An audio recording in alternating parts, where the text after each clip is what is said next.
Where are we going? Are we working? I hope this works.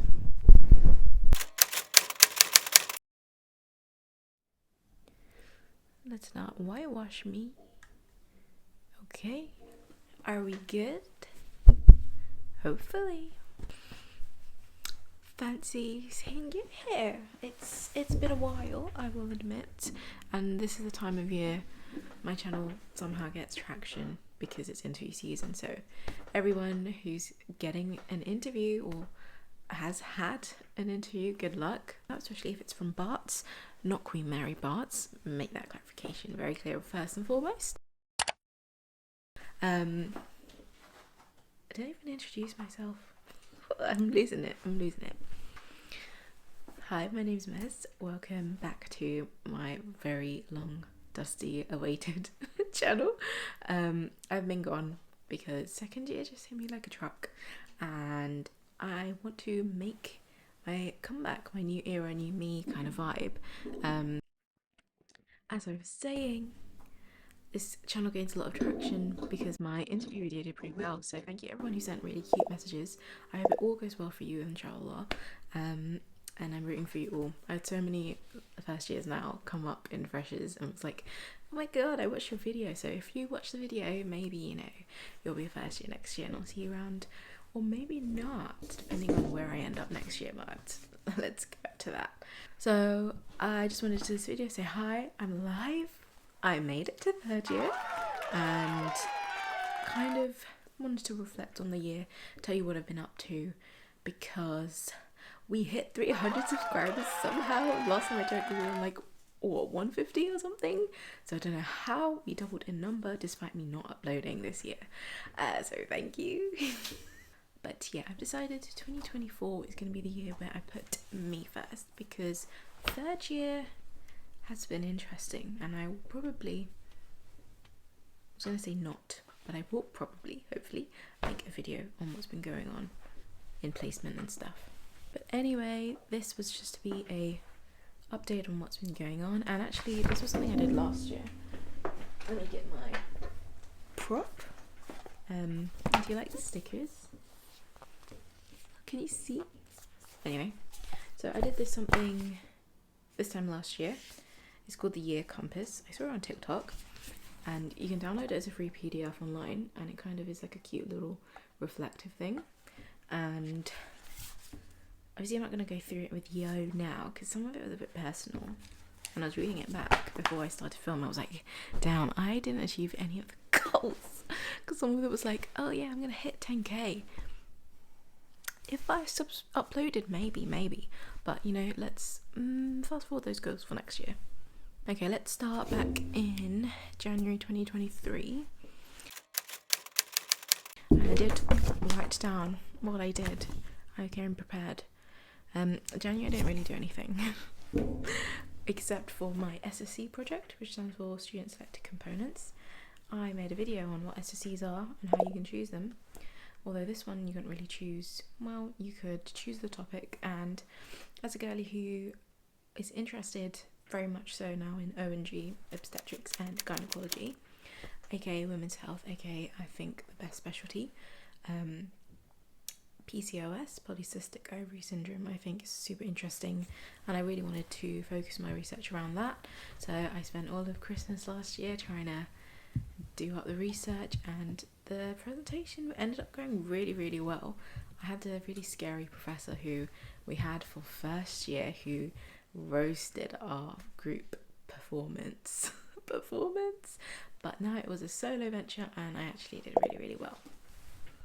Took heed from that and presented in my first conference. The first one actually I did last November at the British Islamic Medical Association, where I presented on honey, and it was so nice just networking with so many different people, different specialties, different healthcare professions, and being like my first proper conference and having an Islamic focus was really cool. We got to talk to two of my big kind of role models in medicine, Dr. Ahmed Hankir who I followed on Twitter, or X now we call it, since I was in like year 12. He's a very big advocate for mental health, and of course everyone, especially if you're preparing for your interviews, must know about Dr. Hadiza Bargaba, who gave a talk as well on her journey, which was so crazy to hear her in real life actually speak on it, which was insane. I got to present my work. This was on honey, and I think Islamic medicine and prophetic medicine in general was so interesting, and I really want to do a deep dive in it, and to get that as a presentation and then publishing it in the British Journal of Islamic Medicine was super cool to do. And I kind of took heed on that, and that's something you guys can do as well with your SSC projects or any kind of med school essays you need to do. Work smart, not hard. See if you can submit that piece into a journal or into a presentation or an abstract competition, and you'll be surprised how much you can do. I then went on into February. No, I didn't.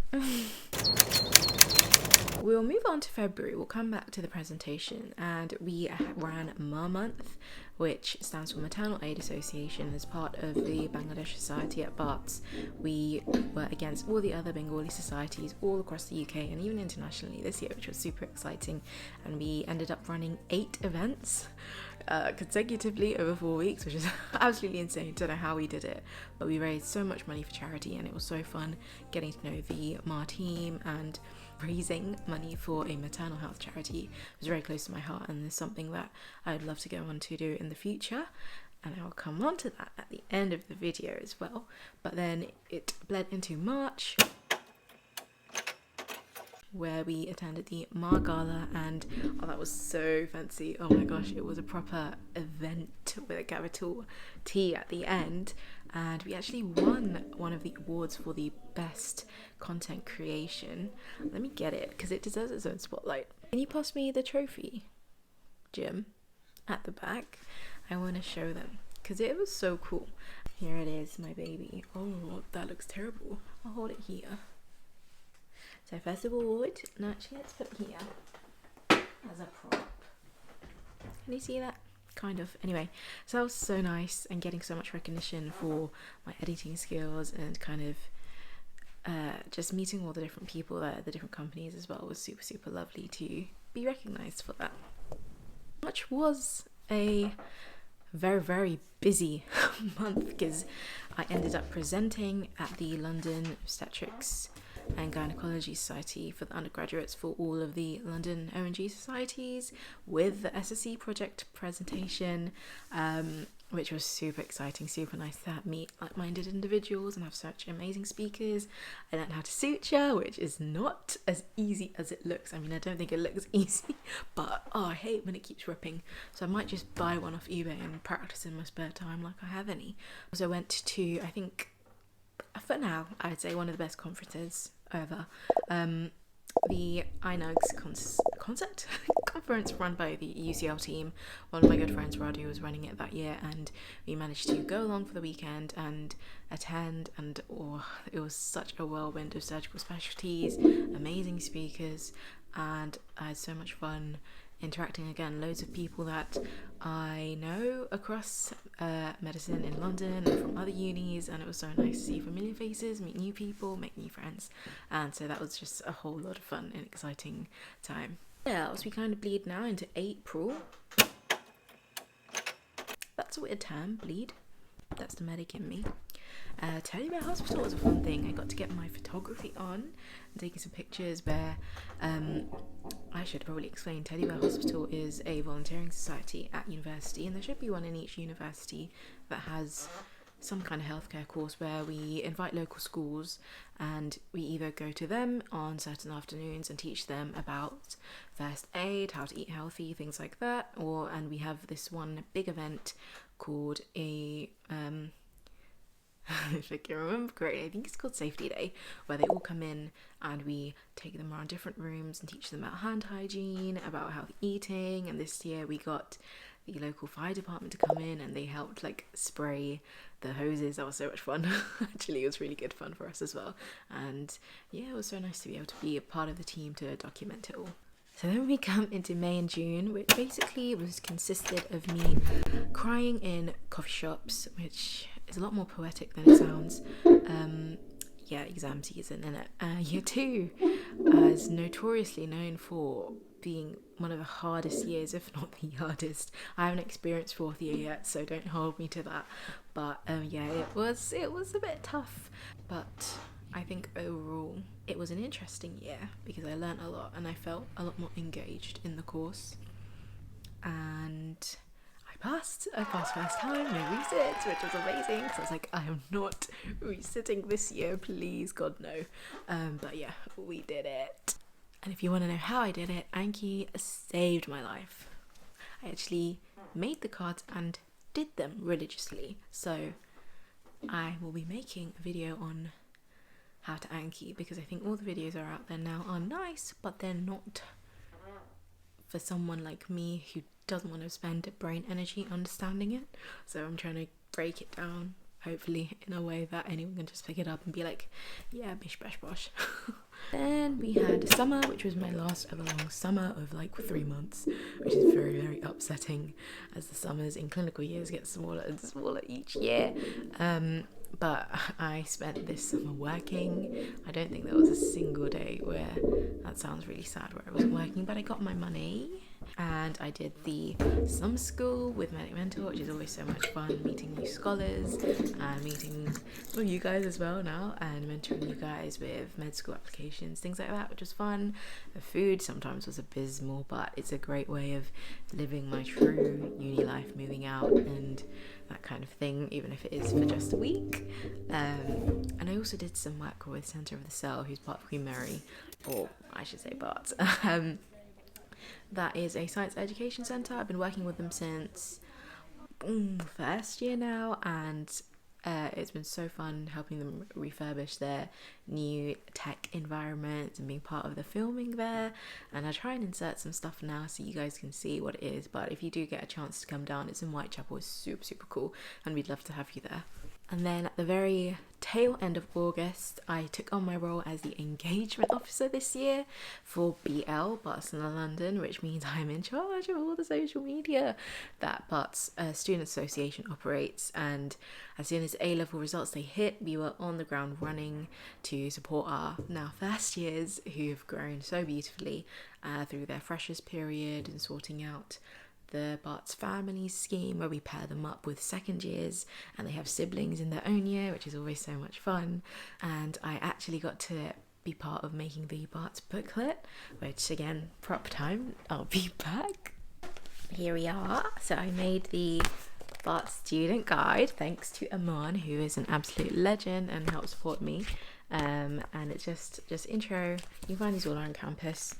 And it's a 900 years of Bart, so I did a 900 design with a Griff logo, and you can see tiny writing created by me. And also, not as part of the engagement officer, but because everyone loved my work, I got to be part of the team with the ISOC at Bart's and create the official Bart's Muslim guide, which is right here. And this was so gorgeous, and thank you to Rahma and the rest of the sisters on the team who helped us create it. It's just so nice to have this, inspired by the Manchester medics, I should say.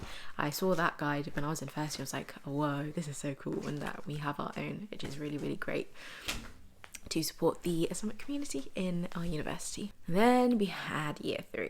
So year 3 I'm actually really enjoying. Let me not make that face, because we have had maybe 3 entire weeks of lectures over the last like 3 months, which is a dream, even though I haven't done any, and it's the 27th of December, so maybe I should start on that at some point and maybe get a PassMed subscription too. But let's not talk about that. Let's talk about the module that I'm really excited to be going back to when we start in January. It's called Clinical Methods. I loved it, and I didn't think I would. It's very practical, hands-on, where we learned how to take blood, how to do cannulas, and at some point we did catheters as well, and it was like, oh wow, this is what we've been waiting for, this is it. And my group has been so lovely. We had a great mix of grad students and people that I've never met before and people that I've been friends with for a long time, and we all just gelled so well. And like, I vlogged all of it pretty much, and I really want to put that out soon, so I won't talk too much about it, but just for the vibe, it's like GCSE science lessons, I never have laughed as hard as that. Like, it was so fun. Oh my god. And I loved every single person that was in that room, all the F1 doctors who were teaching us. Oh, it was just such good vibes. Oh, I can't wait to go back in January, where we do like a second round before we get shipped off to our next placement. Move on to, where are we now? October, where this project kind of started in the summer and was a bit top secret, but we were working with a fabulous finalist called Palmis, who founded the Empowerment Project at Barts and also now the Dysmenorrhea Project, which I will talk more about in a later video because I think there's so much to unpack here. But we were aiming to get published with different publications, and I did in October, which was super exciting, about the women's health initiatives and kind of looking at data with that. So that got published and it was like, oh my god, having your own PubMed ID, like I just found myself typing my name in and being like, oh, it's still there, right? But now currently we've got one going under review and another one we've just finished the final draft for, so hopefully should be sending that off next week. And I think it's just really opened my eyes up to academia being not as inaccessible as I thought, which it still is pretty inaccessible, but having such a wonderful female-led team was so beautiful to be part of, and I'm so grateful for every single one of the people there that I've worked with so far, and I'm excited to see what our project will lead to in the future for women's health. What else have I been doing? Oh yeah, I started placement which was probably the biggest thing. We started in mid-October and finished just a couple weeks ago. This was an 8-week block, and I was lucky enough to be placed at the hospital, which is literally maybe 15-20 minutes away from me. It's like one straight bus that goes down, and fingers crossed if I pass my driving test this time I can drive there to my next placement, which will be great. But yeah, this block, kind of how year 3 works for us, again, I'll do a detailed kind of review of placement probably on my Instagram. If I've done the post, I'll put it here and go and check it out there. But we had a 8-week placement, and it's called integrated, which means you're supposed to get a flavour of all the, I call it general medicine specialties, so it could be cardio, respiratory, gastro, endocrine, and then they threw in like urology and like breast and things like that. So I wasn't too keen on the ones we got allocated, so I got 4 weeks on urology, which was interesting to say the least, and then 4 weeks on respiratory. So I wasn't looking forward to urology, because who looks forward to urology, literally? But all of the F1s, so beautiful, so gorgeous. Again, an all-female team, absolutely slayed. Got to be desensitized to things very, very quickly. And luckily, the day before we started, actually let loose onto the wards, we did a kind of trial by fire, like different catheters and things like that, and I was like, why is there so many different catheters? I think you put it up there and then the pee comes out, but I guess not. I think the funniest moment there was one of the registrars came into the office and was like, okay, so who's interested in urology? And it was silent. But no, that was such a great time to get involved with different procedures, taking bloods, and yeah, no, I loved the team there so much. Urology is also a surgical specialty, so we got to scrub in to surgeries, even though it's surgical, but there's no actual, like, I didn't see any cutting involved, which I don't know if I'm too disappointed by, because it's kind of just shove a camera up there and just zap away at some cancer, which was cool for the first 5 minutes until you're wearing these massive lead suits for like maybe hour up to 2. I was like, yeah, this is not for me. So make sure it's okay to leave. You don't have to stay there. But it was fun. Like, we got to wear the goggles, and I'll put some pictures in here. But that it was a good experience to get involved in the surgical side of things for a little bit. And our other 4 was, as I said, respiratory. This was more medicine focused, so it was a lot more on the wards and a lot fewer patients. But the doctors actually, not to diss the surgical team, but I feel like they spent more time and like were able to engage with the patients more, things like that, which was a nice difference, I'd say. But it did mean the ward rounds took so long. But we got to do some ABGs, which like some people don't even do until 5th year, which was super cool.